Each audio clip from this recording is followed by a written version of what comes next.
Alright, so today I'm going to be showing you how to repair a PlayStation 3. Now, this one does not work anymore. There's not really any way of knowing what is wrong with it, but we're going to troubleshoot it and see if we can figure out what's wrong with it.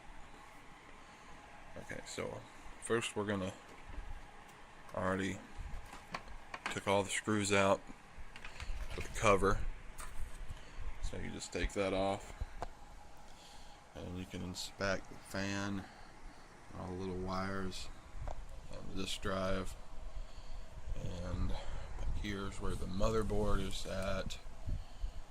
And you got a little wire right there.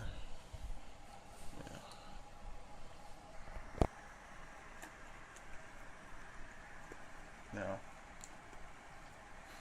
one of the most effective methods of troubleshooting consoles such as this is you just you have the special tool. It's called a Phillips head screwdriver.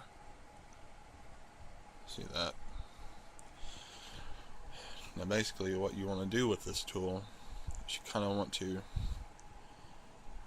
find a good spot, maybe back like in here, and you just kind of find it, and then just kind of take this. Now this is important. You have to raise it up like this, and then you just like that as hard as you can to get it to kind of stick in there. And that's one method of fixing it. Now the other method, I'll be talking to you about that a little later today, but that is a good temporary fix for the problem of a non-working PS3.